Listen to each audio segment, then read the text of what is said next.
पहले जूझिए, नहीं समझ में आता मेरे विषय मुझसे पूछिए, मैं बताता हूं आपको क्यों इसका आंसर ये है। भाई वहां होता है निकटतम उत्तर, जो सबसे निकट होगा वही सही होगा। कभी कभी सीट में लगता है दोनों तीनों सही है। कभी आपने देखा होगा क्वेश्चन, अगर देखा होगा तो आपको लगता होगा दोनों तीनों सही है। उचित विकल्प, उचित विकल्प क्या है भाई? जो एकदम निकटतम उत्तर होगा वही सही होगा। अगला लिखेगा, लिखे स्वयं को करके सीखने पर बल।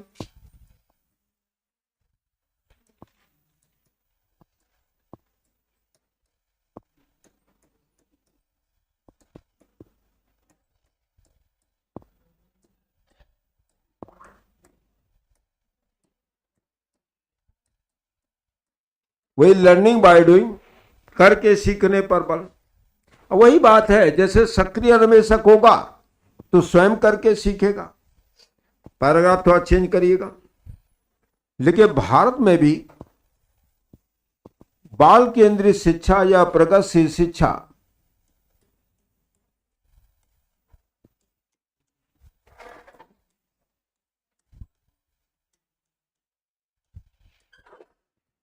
की पहली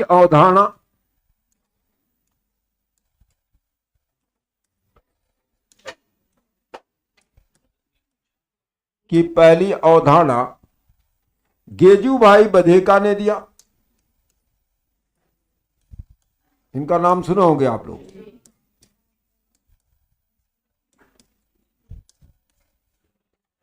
जो गुजरात के रहने वाले हैं, बधेका,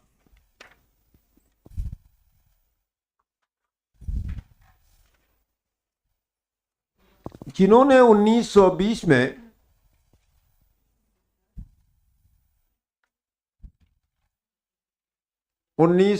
में गुजरात में बच्चों की शिक्षा के लिए बाल मंदिर की स्थापना की। 20 में बच्चों की शिक्षा के लिए बाल मंदिर की स्थापना की। 1920 में बच्चों की शिक्षा के लिए बाल मंदिर की स्थापना की।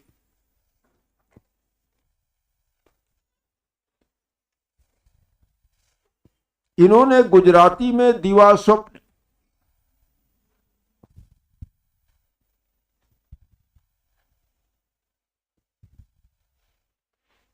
दीवा स्वप्न नामक पुस्तक लिखी है।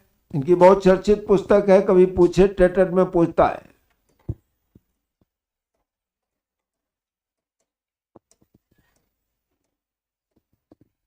दीवा स्वप्न,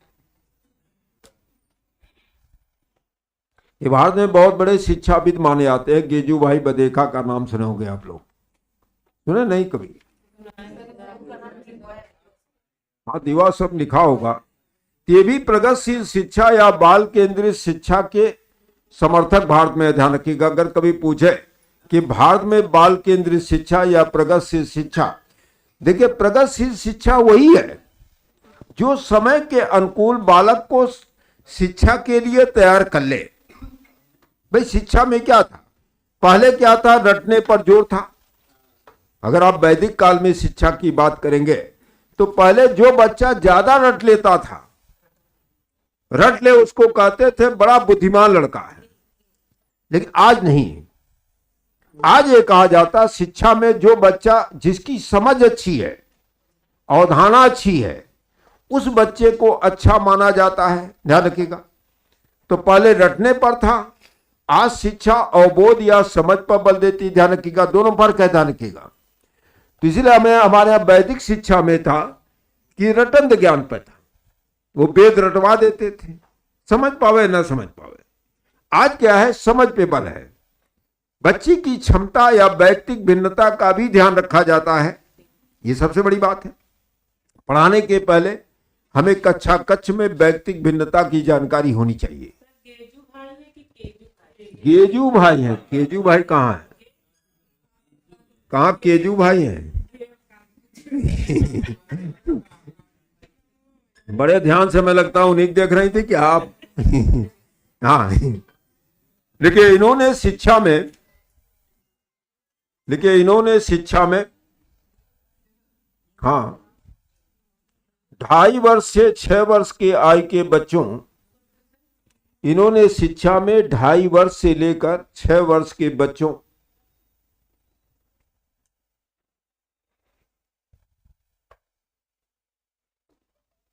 को स्वेच्छा से खेलने,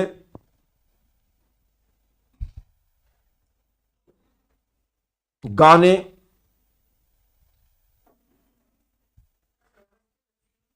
को शिक्षा में के लिए खेलने, गाने, कविता पाठ करने,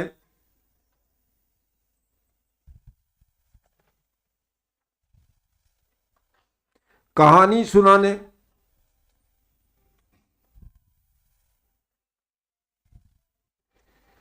या प्रकृति का अध्ययन करने, प्रकृति का अध्ययन करने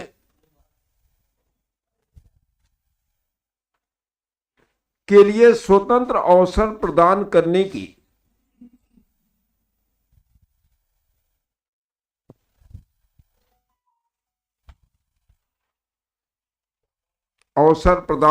की वकालत की है।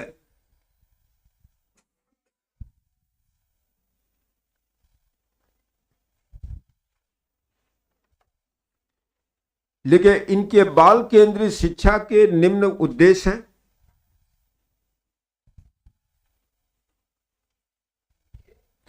बाल केंद्रीय शिक्षा के निम्न उद्देश्य हैं।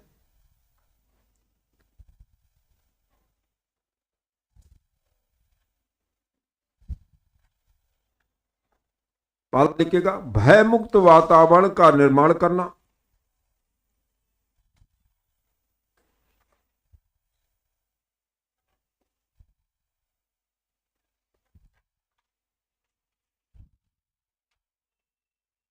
जिससे वे स्वतंत्र चिंतन कर सके। भय मुक्त वातावरण का निर्माण करना जिससे वे स्वतंत्र चिंतन कर सके।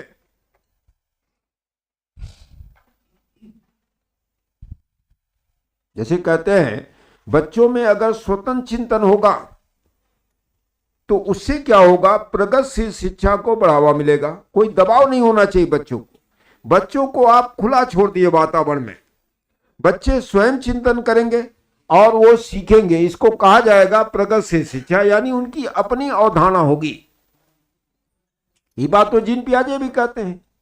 जीन पियाजे भी तो ये बात कहते हैं कि बच्चे दुनिया के बारे में अपनी समझ का विकास स्वयं करते हैं।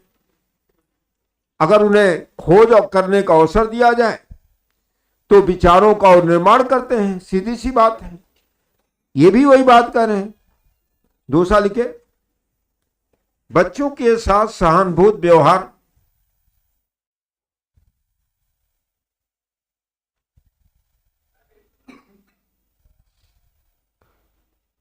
जिससे उनमें चिंतन कौशल का विकास हो।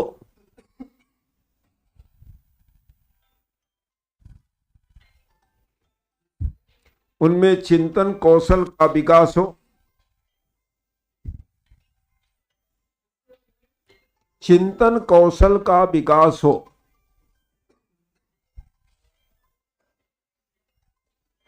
तीसरा लिखिएगा, इंद्रियों का प्रशिक्षण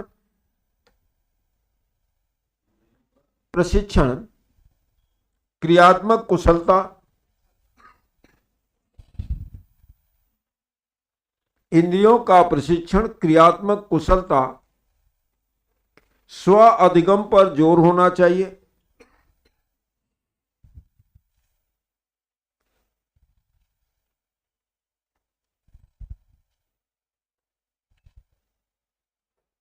जैसे आपने सब लिखा इंद्रियों का प्रशिक्षण, जैसे हमारे पास 5 इंद्रियां हैं, किस इंद्री का हम कितना अच्छा प्रशिक्षण करेंगे उतना ही वो इंद्री का विकास होगा ना। दूसरी बात कह रहे हैं स्व कौशल का विकास, स्किल डेवलपमेंट।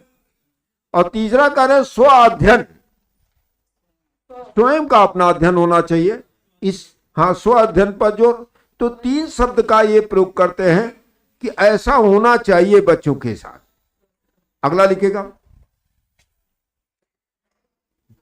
जीवन से शिक्षा को जोड़ना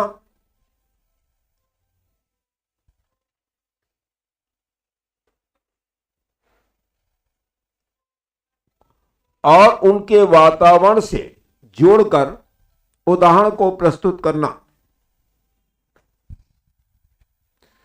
और उनके वातावरण से जोड़कर उदाहरण को प्रस्तुत करना।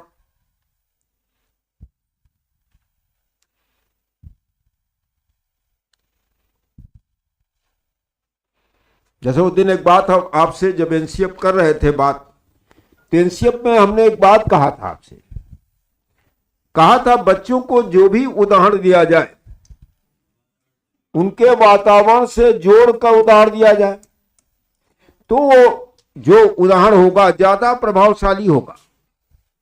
समझ गए? उदाहरण इसलिए प्रभावशाली होगा कि अगर वो बच्चा जानता है तो तुरंत उस पर चिंतन शुरू कर देगा। मान ले बच्चा हाथी ना देखा हो, हाथी का नाम लिए, तो उसमें क्या आप उसके मस्तिष्क में कौन सा प्रतिबिंब बनेगा? बनेगा? बनेगा नहीं बनेगा? नहीं बनेगा। अगर बच्चा हाथी देखा है, आपने कहा बाहर हाथी घूम रहा है, तो तुरंत उसके मस्तिष्क में, कल्पना में हाथी का चित्र मस्तिष्क में अंकित हो जाएगा, हाथी है, वही है, हैं? और न देखा हो चिंतन होगा? नहीं होगा। या बच्चा कहीं पर गया था टूर के लिए, देख के आया, आपने कहा आगरा में ताजमहल बड़ा खूबसूरत है। अगर वो ताजमहल देखा है तो तुरंत उसके मस्तिष्क में ताजमहल की आकृति आ जाएगी। या फोटो देखा हो, फोटो ही देखा हो, न ताजमहल देखा हो, क्या कोई इसके प्रतिबिंब दिमाग में आएगा?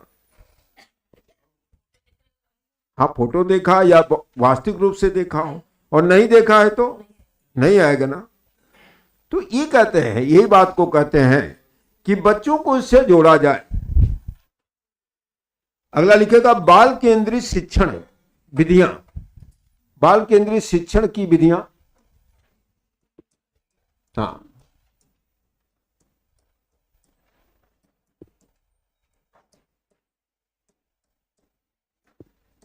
शिक्षण के सिद्धांत लिखे। विधियां मतलब शिक्षण के सिद्धांत।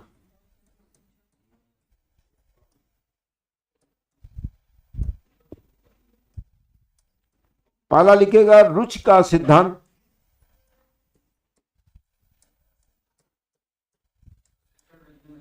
नहीं, लिखिए रुचि का सिद्धांत।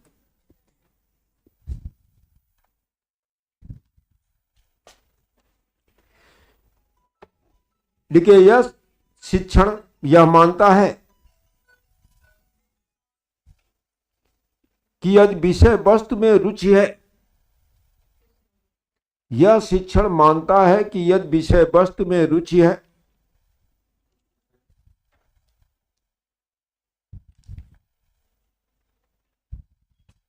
तो बच्चे आसानी से अधिगम कर लेते हैं।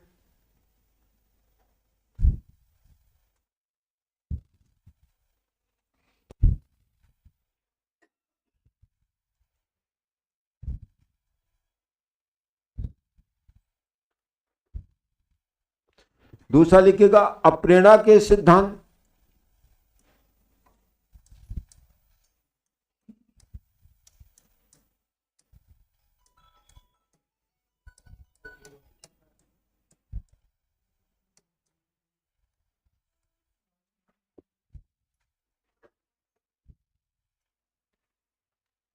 देखिए यदि अभिप्रेरणा का स्तर अच्छा है,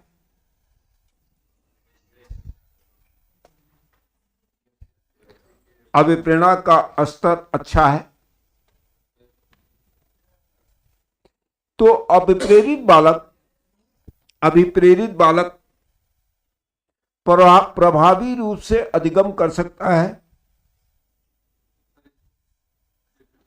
अप्रेरणा का स्तर अच्छा है तो अभिप्रेरित बालक प्रभावी रूप से अधिगम कर सकता है।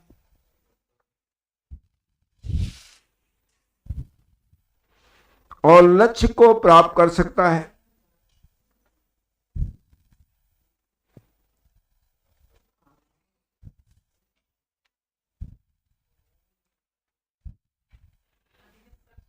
और लक्ष्य को प्राप्त कर सकता है। जैसे हमने कहा था कि प्रेरणा के 4 आवश्यक तत्व होते हैं। कौन कौन? शांत रही। हाँ,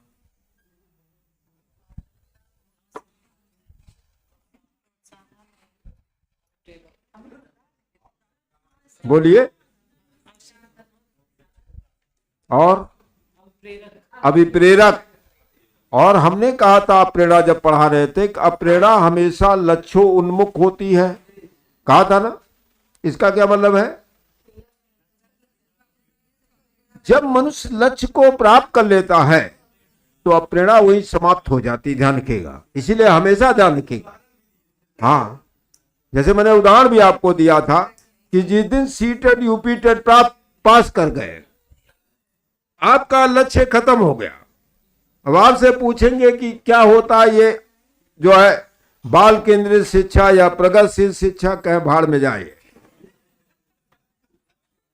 बहुत परेशान किए, 2-3 महीना बड़ा परेशान किए। ध्यान रखिएगा। तो अब प्रेरणा हमेशा लक्ष्य को लेकर चलती है। देखिए, प्रेरणा जो होती है वो जीवन भर चलती है। इसे प्रेरणा बाह्य भी होती है, आंतरिक भी होती है। अब प्रेरणा हमेशा आंतरिक होगी, ध्यान रखिएगा। इसलिए सब लिखा रहेगा अभिप्रेरित बालक। अभिप्रेरित बालक उसे कहा जाएगा जो लक्ष्य को लेकर चल रहा है। जो ही लक्ष्य को प्राप्त कर लेगा उसकी अभिप्रेरणा समाप्त हो जाएगी। ध्यान रखिएगा, इसलिए मैं बार बार शब्द कहता हूं। और आंतरिक रूप से प्रेरणा के लिए सबसे जरूरी चीज होती है आंतरिक प्रेरणा के लिए प्रशंसा। ऐसी प्रशंसा जो बच्चे को अंदर से बुस्टअप करे। इसलिए लिखा अंतर्नोद। अंतर्नोद मतलब होता है ड्राइव होना। जैसे कोई बच्चा कक्षा में लगातार फर्स्ट आता है तो फर्स्ट बनाए रखने के लिए, रैंक को बनाए रखने के लिए उसे यह नहीं कहना पड़ता पढ़ो तुम। वो स्वयं उठ के 4 बजे पढ़ना शुरू कर देगा। समझ आए? अगर उसको लक्ष्य है कि हमें कक्षा में नंबर 1 बनना है तो उसे यह नहीं कहना है कि आपको पढ़ना है। जैसे क्या है, बच्चे जो आईएएस वगैरह तैयारी करते, पीसीएस तैयारी करते, आईआईटी तैयारी करते हैं, नीट तैयारी करते, जो अच्छे बच्चे वाकई, उनको ये नहीं कहना आपको इतना पढ़ना। उनको पता है कि अगर हमने 8 से 10 घंटे नहीं पढ़ा तो मैं परीक्षा नहीं पास कर पाऊंगा। उनको पता है पूरा सिलेबस। उनको यथार्थ पता है कि हमको मेहनत करनी पड़ेगी। जो मेहनत करते हैं, अभी कोई बीएससी करता है, ये बीएससी बीए वाले दोनों बैठे होंगे। बीएससी वाले जानते बिना पढ़े मेहनत के पास नहीं कर पाएंगे। क्यों मैडम? अब बीए वाले क्या करते हैं? अब तो सेमेस्टर बोलेगा, नहीं तो पहले दिसंबर जनवरी में मर्जी खरीदते थे और 10-20 क्वेश्चन रट मारे, जाके लिख मारे। जितना शास्त्र है, राजनीति शास्त्र, समाज शास्त्र, जितना शास्त्र है, हाँ, बीसी भर डाले। लेकिन साइंस में बीसी कॉपी भरने से कुछ नहीं चले। कॉपी पूरी पढ़ते हैं, कहीं रिएक्शन गड़बड़ है तो 0 नंबर दे देंगे। अब भाई मैथ में होगा, अब तो इन्होंने स्टेप पर नंबर देना शुरू कर दिया। नहीं, अगर मैथ में आखिरी आंसर गलत है तो होता है। चलिए अगला लिखें। नहीं, साइंस के बच्चे चूंकि शुरू में मेहनत किए रहते हैं, उनकी आदत हो जाती है। अब उनको ये नहीं, उनको नहीं, मैं नहीं कह रहा हूं कि आज के बच्चे सब खराब होते हैं। मेरा उद्देश्य ये नहीं है। मैं भी आर्ट का छात्र रहा हूं। नहीं, मैं भी आर्ट छात्र, मैं साइंस छात्र नहीं रहा हूं। लेकिन सुनिए, मैं साइंस का छात्र नहीं रहा हूं, मैं नहीं कहता। लेकिन मेरा जो अनुभव अपने जीवन का रहा है, जो मैं आपसे साझा कर रहा हूं, कि आर्ट के मुकाबले साइंस के बच्चे ज्यादा मेहनती होते हैं। और वो क्या करते हैं, जब भी कोई काम करेंगे, जैसे हमने देखा हम लोग साथ सिविल सर्विसेज में लोग देने आते थे, साइंस के बच्चे, उनको इतिहास नहीं पढ़े थे, इतिहास रट मारते थे। बैठ गए, इतिहास रट मारे, उनका एक लक्ष्य होता था, हमको 8 घंटे पढ़ना ही पढ़ना है, चाहे जो परिस्थिति आ जाए। और यहाँ 8 वाले जो रहते थे, जो तैयारी करते, 2 घंटा पढ़े तो 1 आध घंटा चाय पीने घूमने घूमने चले गए क्योंकि उनकी आदत बनी रहती थी। अब जो साइंस का बच्चा, उसको लक्ष्य पता है कि अगर मेहनत नहीं करेंगे तो हम फेल हो जाएंगे, नंबर कम आएगा, पहले से उनको पता है, चीज जान लीजिएगा। तो यही फर्क है थोड़ा सा, ये माइंड मेकअप होता है, ध्यान रखिएगा। जैसे आप सीट तैयारी शुरू किए होंगे, अब आपको पहले दिमाग बड़ा कठिन है, दिमाग में आ गया ना? नहीं, तमाम लोग सोच रहे हो बड़ा कठिन है, यही सीट है। अब मुझे लगता है सबसे बेस्ट परीक्षा है। अगला लिखेगा चयन का सिद्धांत। सब पास करेंगे, आप टेंशन न लीजिए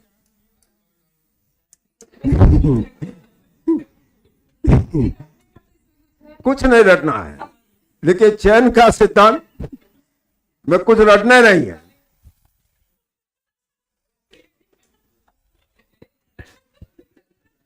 देखिए चयन का सिद्धांत यह कहता है, चयन का सिद्धांत यह कहता है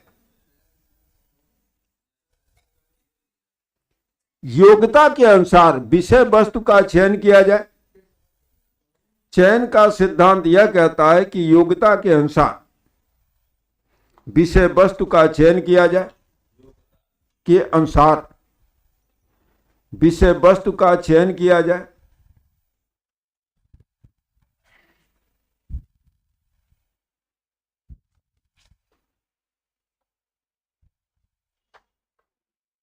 जो बच्चे के अधिगम स्तर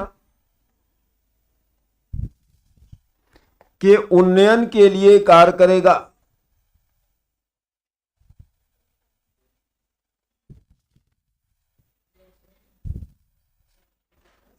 उन्नयन के लिए कार्य करेगा।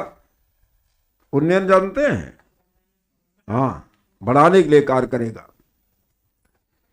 चौथा लिखेगा क्रियाशीलता का सिद्धांत।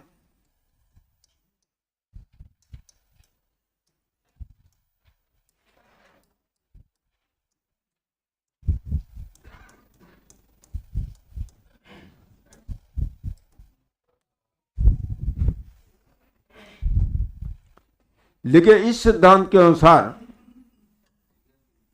का सिद्धांत, इस सिद्धांत के अनुसार शिक्षा में शिक्षक और छात्र,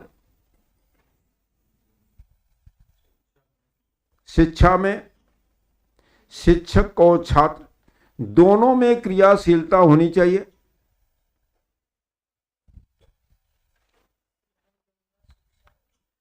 शिक्षक और छात्र दोनों में क्रियाशीलता होनी चाहिए।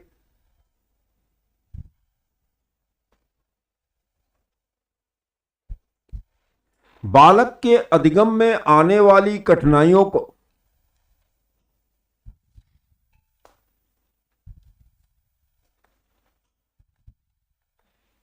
बालक के अधिगम में आने वाली कठिनाइयों को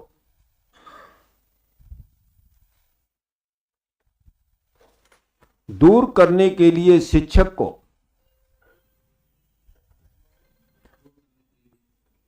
आने वाली कठिनाइयों में दूर करने के लिए शिक्षक को हमेशा तत्पर रहना चाहिए।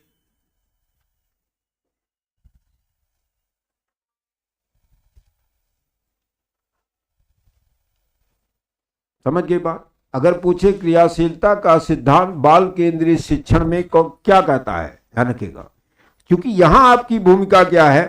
बाल केंद्रित शिक्षा या प्रगतिशील शिक्षा में आपकी भूमिका है सुविधा प्रदाता, परामर्शदाता, समझ गए, सहयोगकर्ता के रूप में आप काम कर रहे हैं। यहां अगर बच्चे के अधिगम में कोई कठिनाई आ रही है, आपको वहां खड़ा कर उसकी कठिनाइयों को दूर करना है। समझे पूरी बात?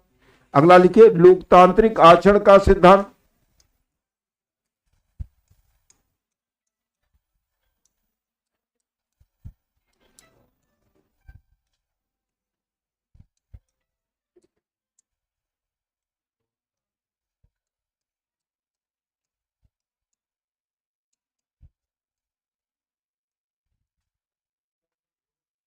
लोकतांत्रिक आचरण का सिद्धांत। लिखिए, इस सिद्धांत के अनुसार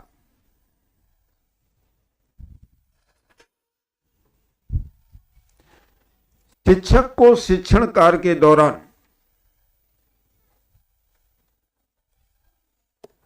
सभी छात्रों पर बराबर ध्यान देना चाहिए। इस सिद्धांत के अनुसार शिक्षक को शिक्षण कार्य के दौरान सभी छात्रों पर बराबर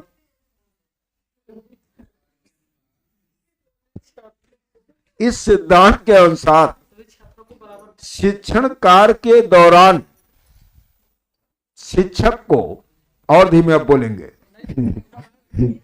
शिक्षक को सभी छात्रों पर बराबर ध्यान देना चाहिए।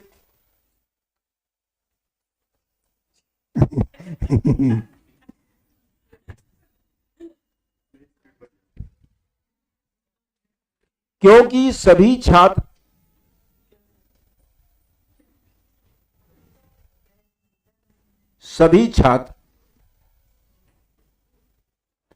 अधिगम के लिए बराबर हैं।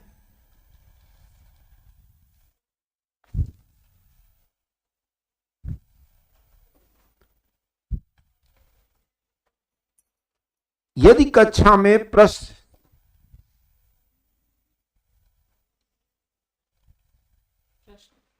शिक्षक पूछता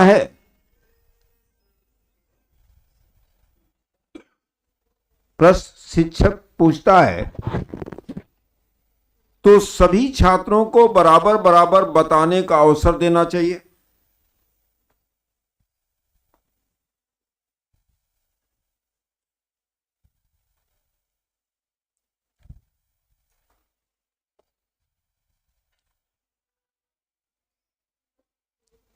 इससे कक्षा में समरसता बनी रहेगी।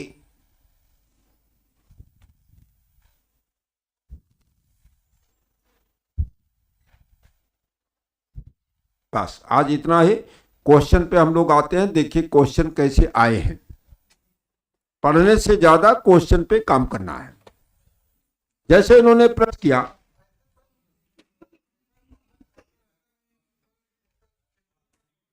क्या करें? ठीक, हम डलवा देंगे। पहले सुनिए, बहुत अच्छे अच्छे क्वेश्चन आए हैं। पूछा है, बाल केंद्रित शिक्षा शास्त्र का अर्थ क्या है? अब सुन लीजिए क्या ऑप्शन दे रहा। पहला दे रहा है, बच्चों को पूर्ण रूप से स्वतंत्रता देना चाहिए। बाल केंद्रित शिक्षा शास्त्र का अर्थ क्या है? सीटेट नहीं पूछा है 2016 में, तो दे रहा है बच्चों को पूर्ण स्वतंत्रता देनी चाहिए। दूसरा कह रहा है बच्चों को शिक्षक के अनुगमन और अनुकरण करने के लिए कहना चाहिए। तीसरा कह रहा है बच्चों को नैतिक शिक्षा देना चाहिए। चौथा कह रहा है बच्चों को अभिव्यक्ति और उनकी सक्रिय भागीदारी का महत्व देना चाहिए। हाँ, ध्यान रखिएगा। अगला क्वेश्चन है, दे रहा फिर बाल केंद्रित, फिर पूछा 2019 में, बाल केंद्रित शिक्षा शास्त्र का अर्थ क्या है? बार बार क्वेश्चन का आंसर बदल रहा है, वही भाव दे रहा है। कक्षा में सारी बातें सीखने के लिए शिक्षक आगे आगे होना चाहिए। दूसरा कह रहा है शिक्षक द्वारा बच्चों को आदेश देना चाहिए, क्या किया जाना चाहिए। तीसरा कह रहा है निर्धारित सूचना का अनुसरण करने के लिए बच्चों को सक्षम बनाना चाहिए। चौथा कह रहा है बच्चों के अनुभव और उनकी आवाज को प्रमुखता देना चाहिए। क्या होगा? चौथा होगा। अगला क्वेश्चन है, देखिए यहां क्या है, जो भी बच्चे का अनुभव है उसको हमें प्रमुखता देना है, जो भी लेके आ रहा है। अगला क्वेश्चन है, सुनिए। अगला क्वेश्चन दिया गया, प्रगतिशील शिक्षा निम्नलिखित में से किस कथन से संबंधित है? प्रगतिशील शिक्षा में निम्नलिखित में से किस कथन से संबंधित, कौन सा कथन प्रगतिशील शिक्षा की अवधारणा दे रहा है? पहला दे रहा है शिक्षक सूचना और प्राधिकार के प्रवर्तक होते हैं। दूसरा दे रहा है ज्ञान प्रत्यक्ष अनुभव और सहयोग से उत्पन्न होता है। तीसरा दे रहा है अधिगम तथ्यों के एकत्रीकरण और कौशल में प्रवीणता के साथ सीधे मार्ग पर चलता है। चौथा दे रहा है परीक्षा मानदंड संदर्भित और बाह्य है। फिर सुन लीजिए, फिर एक बार सुनिए, फिर सुनिए। अभी क्वेश्चन है प्रगतिशील शिक्षा निम्नलिखित में से किससे संबंधित है? पहला ऑप्शन दे रहा है शिक्षक सूचना और प्राधिकार के प्रवर्तक होते हैं। दूसरा दे रहा है ज्ञान प्रत्यक्ष अनुभव और सहयोग से उत्पन्न होता है। तीसरा दे अधिगम तथ्यों के एकत्रीकरण और कौशल में प्रवीणता के साथ सीधे मार्ग पर चलता है। परीक्षा मानदंड संदर्भित और बाह्य। देखिए दूसरा इसलिए है ये कह रहा ज्ञान प्रत्यक्ष अनुभव और सहयोग से उत्पन्न हो रहा है, यानी वहां पर सक्रिय भागीदारी बच्चे की है। और कभी ध्यान रखिएगा प्रगतिशील शिक्षा में बच्चे की सक्रिय भागीदारिता होगी।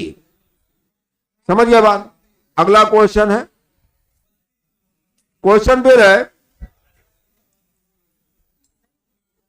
क्वेश्चन है वह विधियां जिनके प्रयोग में विद्यार्थियों की स्वपहल वह प्रयास भी शामिल है। वह विधियां जिसके प्रयोग में विद्यार्थियों की स्वपहल वह प्रयास शामिल है। स्वपहल मतलब उसकी पहल शामिल है। निम्नलिखित में से किसका उदाहरण है? क्वेश्चन थोड़ा कठिन है। परंपरागत विधि है, अंतर्वैयक्तिक बुद्धि है, निगमनात्मक विधि है, अधिगमकर्ता केंद्रित विधि है। ऐसी तो बाल केंद्रित कहते हैं। अधिगमकर्ता मतलब जो सीख रहा बच्चा, यानी बच्चे को ही केंद्र बनाया जा रहा है। अगला क्वेश्चन है एक प्रगतिशील कक्षा में, अभी 2019 पूछा था, प्रगतिशील कक्षा में पहला दे रहा है विद्यार्थियों के द्वारा निष्क्रिय रूप से ज्ञान प्राप्त किया जाता है। दूसरा दे रहा है विद्यार्थियों के द्वारा ज्ञान उसी रूप में दोहराया जाता है। तीसरा दे रहा है शिक्षक के निर्देशों के अनुसार विद्यार्थी के द्वारा ज्ञान का अनुसरण किया जाता है। चौथा दे रहा है विद्यार्थियों के द्वारा ज्ञान की संरचना की जाती है। क्या होगा मैडम? अरे भाई आप बच्चा स्वयं सक्रिय अन्वेषक है, तो जो अनुभव प्राप्त करेगा उससे अपने ज्ञान की वो संरचना करेगा। ध्यान रखिएगा। यहां देखिए शिक्षक गौण हो जाएगा। अगला क्वेश्चन है प्रगतिशील शिक्षा में बच्चों को किस रूप में देखा जाता है? खाली स्लेट के रूप में, छोटे वयस्कों के रूप में, निष्क्रिय अनुकारक के रूप में, सक्रिय अन्वेषक के रूप में। अभी तो आप पढ़े थे कि सक्रिय अन्वेषक के रूप में बाल केंद्रीय शिक्षा या प्रगतिशील शिक्षा। अगला क्वेश्चन है जॉन डीवी द्वारा समर्थित लैब विद्यालय का उदाहरण क्या है? पब्लिक विद्यालय, फैक्ट्री विद्यालय, सामान्य विद्यालय, प्रगतिशील विद्यालय। हाँ, जैसे इन्होंने कहा कि लैब विद्यालय जो होते हैं बच्चे उसमें प्रयोग करके स्वयं अपने ज्ञान को पुष्टि करते हैं। ध्यान रखिएगा। लैब मतलब वही, जैसे बच्चा रसायन का केमिस्ट्री पढ़ता है तो क्या करता है, अपने ज्ञान को जाके स्वयं प्रतिपुष्ट करता है। जैसे मान लो टीचर ने आपको रिएक्शन करके दिखा दिया, कभी आप देखिए केमिस्ट्री रिएक्शन आपको दिखा दिया, आप सब बच्चों को खड़ा करके देखो इतना विलय मिलाओगे तो ये चीज बनेगा, और उसके बाद कहेगा कि आप स्वयं प्रैक्टिकल करिए। आप स्वयं प्रैक्टिकल करके उस चीज को प्रतिपुष्ट करते हैं। यही बात है। अगला क्वेश्चन है निम्नलिखित में से कौन सी प्रगतिशील शिक्षा की विशेषता है? पहला दे रहा है केवल प्रस्तावित पाठ्य पुस्तकों पर आधारित अनुदेश, परीक्षाओं में अच्छे अंक प्राप्त करने पर बल, बार बार ली जाने वाली परीक्षा, समय सारणी और बैठने की व्यवस्था में लचीलापन। हाँ, ध्यान रखिएगा, बाल केंद्रित शिक्षा ये भी कहती कि अगर जरूरत पड़े समय सारणी में आप बदलाव कर सकते हैं। बच्चों के बैठने के आप लचीला प्रोग्राम बना सकते हैं। जैसे क्या है भाई, इस समय ठंडी है, बाहर बैठा सकते हैं, कोई जरूरी नहीं कि कक्षा में ही बैठा के पढ़ाइए। तो ये कहता प्रगतिशील शिक्षा कि भाई जैसा हो वातावरण उसके अनुरूप बच्चों को ढालना, ध्यान रखिएगा। तो यहां ये कहता प्रगतिशील शिक्षा, ये बात 2 बार पूछा है, समय सारणी और बैठने की व्यवस्था में लचीलापन बाल केंद्रित शिक्षा कहता है। हाँ, अगला क्वेश्चन है,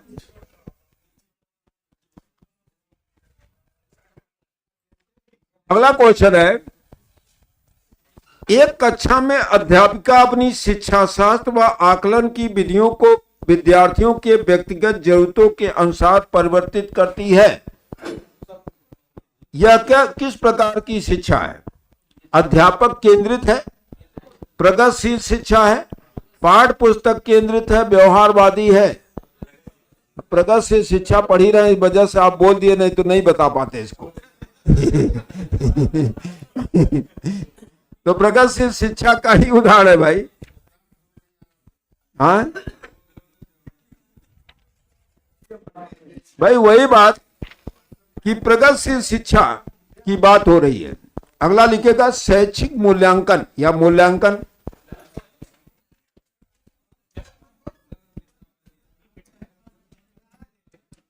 नहीं लिखवाएंगे नहीं, पहले आप समझ लीजिए मूल्यांकन क्या होता है। जैसे सीटेट का यहां पूछेगा मूल्यांकन, देखिए मूल्यांकन का 2 उद्देश्य होता है। पहला चीज अगर अधिगम में कोई त्रुटियां रह गई तो उस त्रुटियों को दूर किया जाए, ध्यान रखिएगा। इसीलिए जो आजकल सुने होंगे सीसीई हो रहा है, क्या है?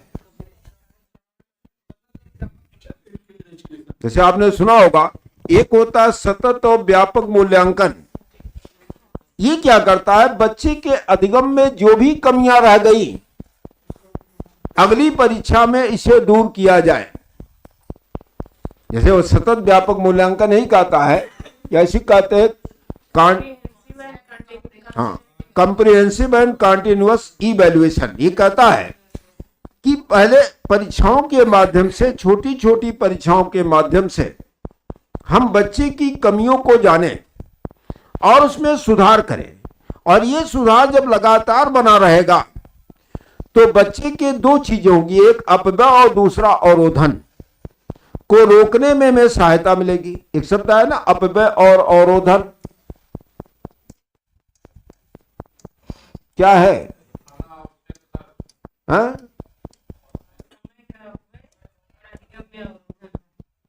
कौन सी कमेटी सुझाव दी थी मैडम अपव्यय और अवरोधन रोकने के लिए?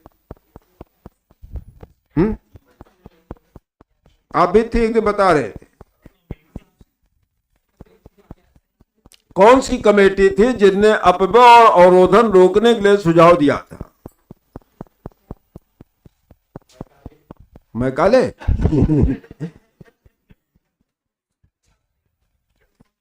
बोलिए, एक दिन पूछे थे, आया था पिछली बार, यही आया था। जो शिक्षक भर्ती परीक्षा हुई थी उसका एक क्वेश्चन था,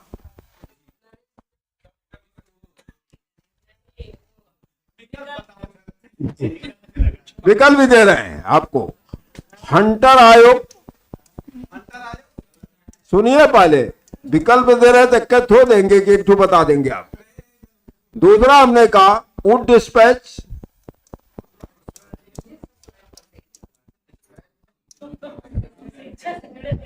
सार्जेंट योजना,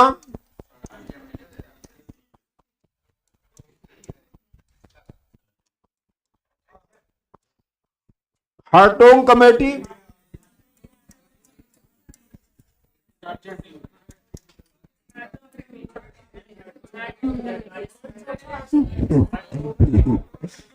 बोलिए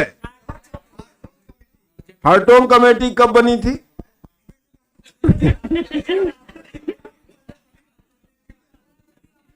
हैं?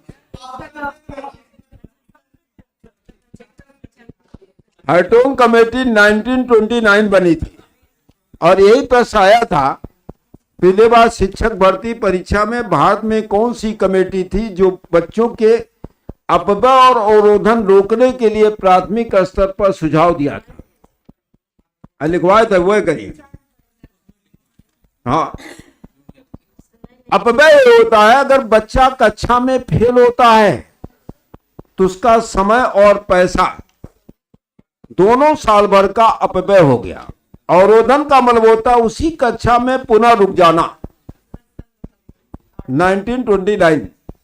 तो ये जो है सुझाव दिया कि बच्चों को ज्यादा से ज्यादा, नहीं वो तो है। अवरोधन मतलब छोड़ भी सकता है। नहीं, अवरोधन मतलब उसी कक्षा में पुनः रुक जाना। नहीं, वो तो उसको कहते हैं बच्चे का ड्रॉप आउट। जैसे बच्चा बार बार अपव्यय करेगा, अवरोधन करेगा तो स्कूल विद्यालय छोड़ देगा। अपव्यय तो दो चीजों के लिए एक कमेटी बनी थी, हार्टोग कमेटी, इसी ने सुझाव दिया। कहा हार्टोग कमेटी 1929 में बनी थी। अब देखिए, अच्छा मूल्यांकन पहले पूछा जाएगा कि अच्छे मूल्यांकन की विशेषता क्या होती है। क्या क्या विशेषता होगी? पहला होगा वस्तुनिष्ठता।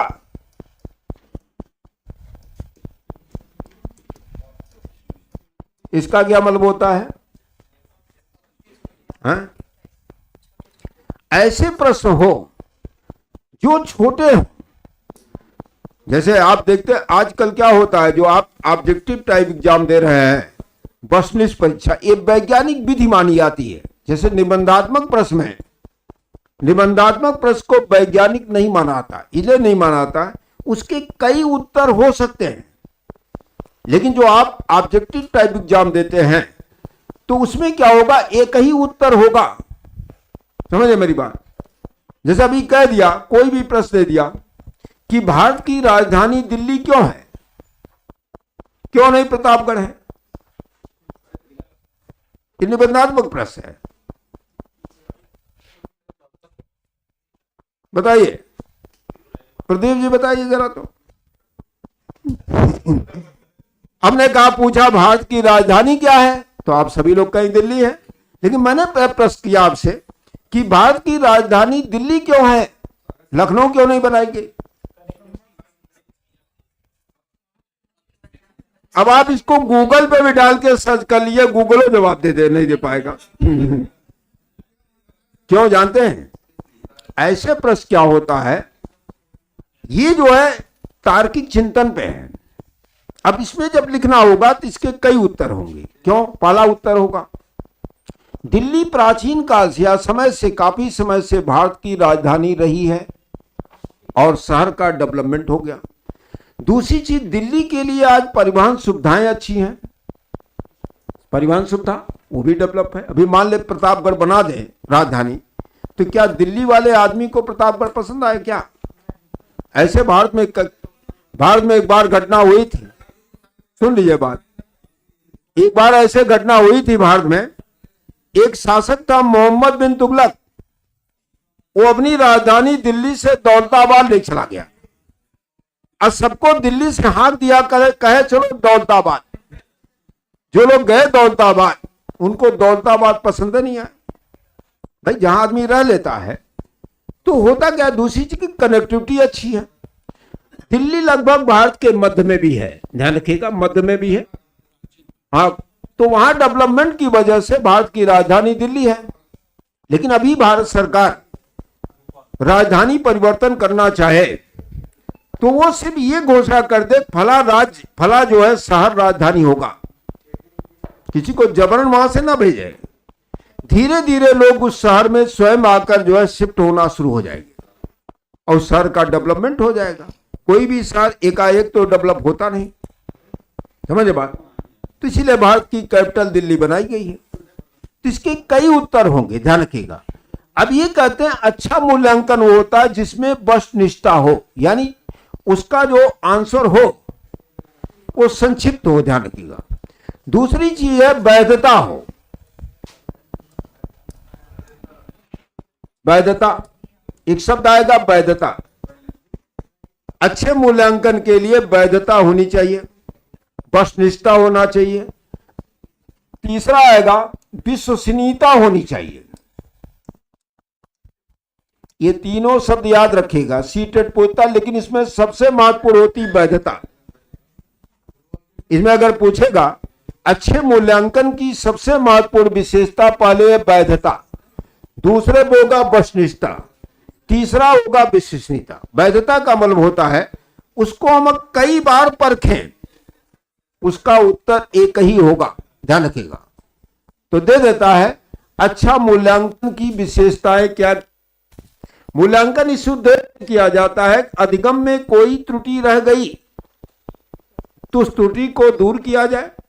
दूसरी चीज, और बच्चे ने कितना सीखा उसका भी हम मूल्यांकन कर सके, ध्यान रखिएगा। पहला चीज है अधिगम में जो भी त्रुटियां रह गई हैं या कमी रह गई है उसको हम दूर करें। इसी के लिए मूल्यांकन के लिए एक शब्द मनोविज्ञान में आता, आकलन। शब्द आएगा क्या? आकलन। आकलन आएगा। इसलिए उस दिन हमने कहा था आपसे कि आकलन 4 प्रकार का होता है। एक शब्द लिखा रहेगा सीखने का आकलन या अधिगम का आकलन।